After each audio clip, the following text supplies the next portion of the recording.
Magandang umaga po sa Alexander Lexter Jules. Nagbabalik para sa inyong update ngayong umaga. Mga kaibigan, narito na po ang ating update kay Marydel Maymay Entrata. Una, ay i-update natin sa inyo itong 01 story na kung saan featured ang isang Marydel Maymay Entrata, mga kaibigan. Hindi ko maintindihan ano itong 0, mga kaibigan. But then yes, dito po ay ibinila itong si Marydel Maymay Entrata. Haircut pala ito. So dito po siya nagpapaputol ng kanyang hair.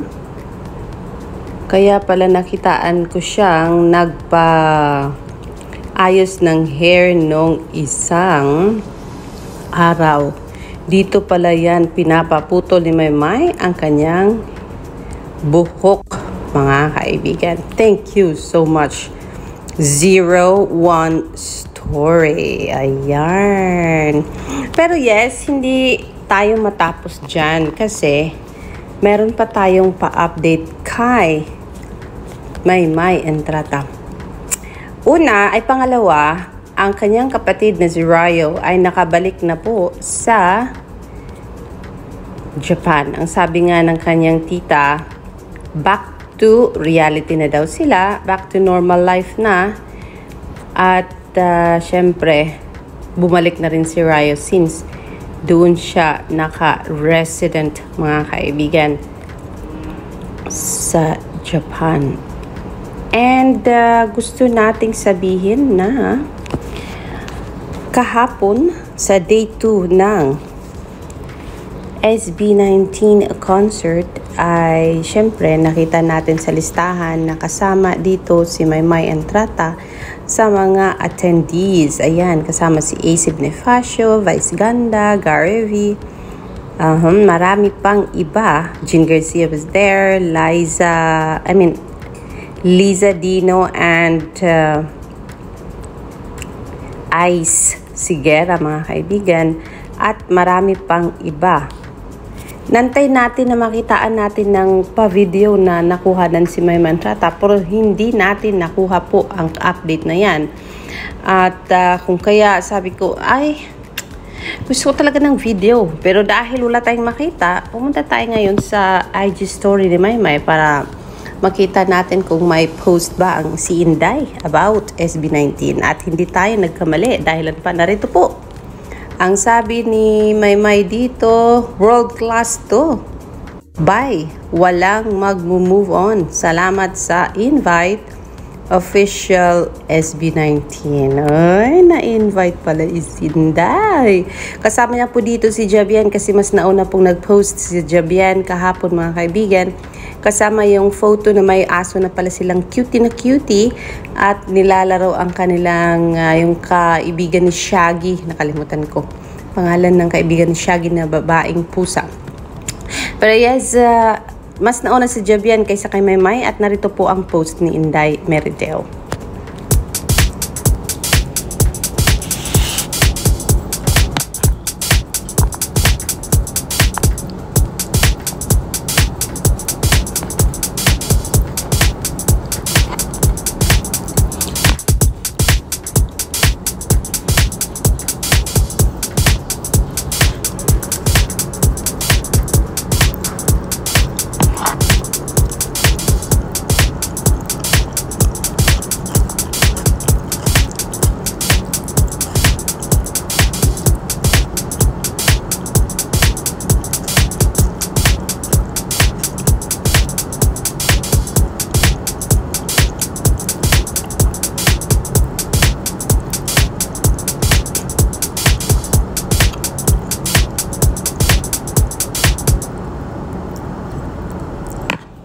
Ayan, dahil sa lapit ng kuha niyan, sigurado ako nasa malapitan lang ang kinauupuan ng isang Maymay Entrata. So, invite, ibig sabihin, isa siya sa nakakuha ng VIP ticket. Charot!